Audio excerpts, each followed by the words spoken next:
Hey everyone, and welcome back to the channel. Today, we're digging deep into a story that literally reshaped America's economic landscape, the Erie Canal. Imagine, in the early 1800s, the vast, fertile lands west of the Appalachian Mountains were practically isolated from the booming markets of the East Coast. Getting goods across that rugged terrain was slow, expensive, and often impossible. It was a massive economic bottleneck, stifling the young nation's growth and driving up prices for everyone. This geographic barrier meant that a barrel of flour produced in Ohio cost more to transport to New York City than it did to ship across the entire Atlantic Ocean to England. Clearly, something had to change. The dream of a direct water route connecting the Great Lakes to the Hudson River was a bold one, envisioned by forward-thinking individuals, most notably New York Governor DeWitt Clinton. But it seemed utterly impossible to most, a colossal undertaking requiring unprecedented engineering and financial resources. Many dismissed Clinton's audacious proposal as Clinton's Folly or Clinton's ditch. Skeptics abounded, questioning the feasibility, the cost, and the sheer audacity of digging a 363-mile-long canal through wilderness, swamps, and solid rock. Even the federal government, under President Thomas Jefferson, famously refused to provide funding, calling the idea a little short of madness. But Clinton and his supporters refused to give up on their vision for an economic superhighway. With federal aid off the table, New York State had to go it alone. This meant innovative financing was crucial. The state raised money by issuing bonds, attracting investors who saw the long-term potential despite the immediate risks. They also planned to fund construction through a series of tolls once sections of the canal became operational, a brilliant self-sustaining model that generated revenue from the very commerce it enabled. It was an unprecedented state-led financial gamble. The engineering challenges were immense. The canal had to rise over 500 feet from the Hudson River to Lake Erie, necessitating a complex system of 83 locks. Surveyors navigated dense forests, engineers designed aqueducts to carry the canal over rivers, and workers had to blast through rock formations. There were no excavators, no modern machinery. It was brute force, ingenuity, and a lot of sweat equity that built this modern wonder of the world. The workforce was a diverse mix, primarily Irish immigrants, but also Scots, Germans, and local farmers seeking seasonal work. Conditions were brutal. They battled malaria in the swamps, rock slides in the hills, and primitive tools that made every foot of progress a struggle. Their determination, fueled by the promise of steady wages and a better life, literally carved this waterway into existence, laying the foundations of future American labor movements and immigration patterns. Construction officially began on July 4, 1817, in Rome, New York. It started with a simple groundbreaking ceremony, a symbolic first shovelful of dirt. The project stretched for 8 long years, defying expectations and overcoming countless setbacks. As sections of the canal were completed, they were immediately put into use, generating revenue and proving the concept to a once skeptical public. Each opened mile fueled momentum for the next. By 1825, the Erie Canal was complete. The impact on New York City was immediate and dramatic. It transformed what was already a significant port into the undisputed economic powerhouse of the United States. Goods flowed from the vast interior directly into the city's harbor, making it the primary gateway for both American exports and imports. Waterfronts buzzed with activity, and warehouses rapidly expanded to meet the new demand. But the canal's influence reached far beyond New York. It fundamentally reoriented the entire economy of the American interior. Farmers in the Ohio River Valley and the Great Lakes region, once isolated, now had a direct, affordable link to eastern markets. This new access caused land values to skyrocket, transforming vast tracts of wilderness into valuable agricultural and commercial property. It was like suddenly connecting a desert oasis to a sprawling metropolitan area. New towns and cities sprang up almost overnight along the canal's path. Places like Syracuse, Rochester, and Buffalo, once small settlements, exploded in population and economic activity. They became vital hubs for trade, manufacturing, and services, serving as transfer points where canal boats met wagons or where goods were processed before continuing their journey. These canal towns became the vibrant engines of a new American economy. The canal revolutionized American agriculture.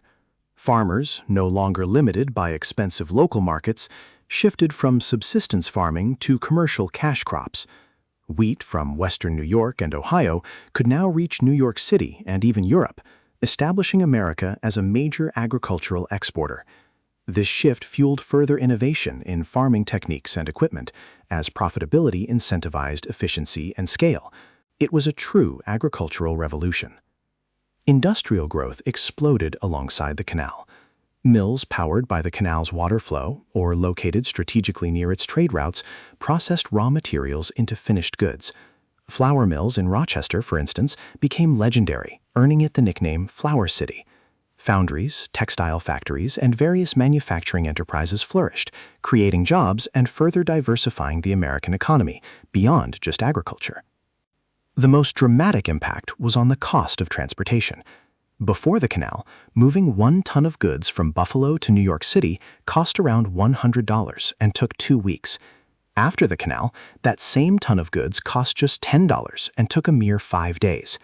This 90% reduction in freight costs was monumental, unleashing a torrent of commerce and making goods more affordable for everyone, transforming consumer markets.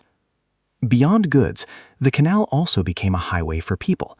Tens of thousands of immigrants and settlers used the Erie Canal to journey westward, seeking new opportunities and affordable land.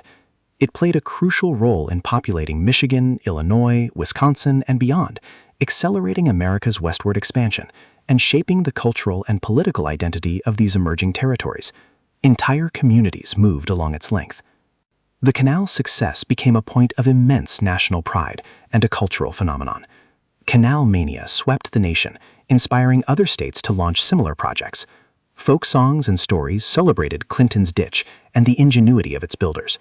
It wasn't just an economic artery, it was a symbol of American determination, a triumph of human will over natural barriers, fostering a distinct identity for those connected by its waters.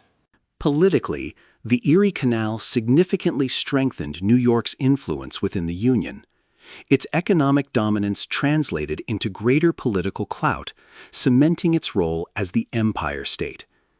It also fostered a stronger economic and cultural alignment between the Northeast and the burgeoning Midwest, creating powerful new alliances and trade networks that would have profound implications for future national politics and development.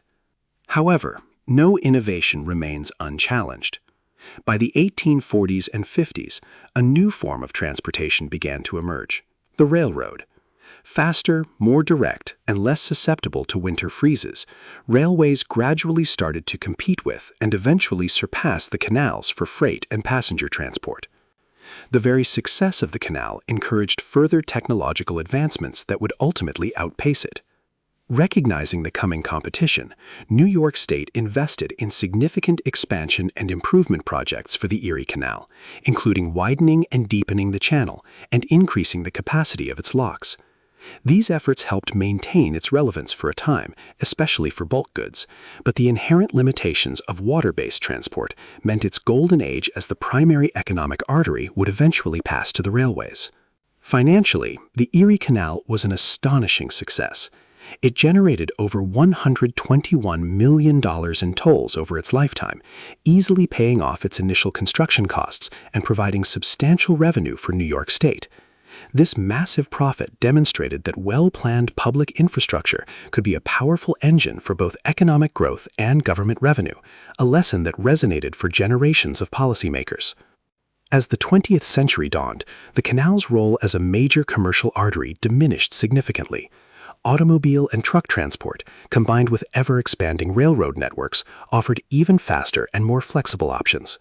The original Erie Canal was eventually incorporated into the larger New York State barge canal system, a modernization effort that prolonged its commercial life but couldn't halt its eventual decline in prominence. Today, sections of the original Erie Canal are preserved as a National Heritage Corridor, a testament to its historical significance. While commercial traffic is minimal, it's widely used for recreation, offering scenic boat tours, kayaking, and cycling paths along its historic towpaths. It remains a living museum, a continuous reminder of a time when human ingenuity and a bold vision transformed a wilderness into a thriving nation. The story of the Erie Canal is more than just a tale of digging a ditch. It's a powerful lesson in economic vision and the transformative power of infrastructure. It proved that strategic public investment could unlock vast, untapped economic potential, reshaping geography, commerce, and national identity. It taught America that sometimes the greatest returns come from the boldest, most ambitious projects, even those initially dismissed as folly. It laid the literal and figurative groundwork for America's industrial might and its westward expansion. Without the Erie Canal, the pace of American development would have been dramatically slower, and the economic geography of the nation would be profoundly different. It was an investment that paid dividends for generations, setting a precedent for future large-scale public works projects across the country. So, the next time you hear about a grand infrastructure project, remember Clinton's ditch. Remember the skeptics, the challenges, and the incredible foresight that turned an impossible dream into an economic reality. The Erie Canal didn't just move goods, it moved a nation forward, proving that sometimes you just need to dig deep, literally and metaphorically, to build an empire of wealth and opportunity. From transforming New York City into a global port to spurring the Industrial Revolution in the heartland, this one ambitious undertaking fundamentally rewrote America's economic future. It's a testament to how visionary leadership, coupled with smart financial strategy and sheer human grit, can literally reshape a continent and set a nation on an unstoppable path to prosperity and global influence. What an incredible story!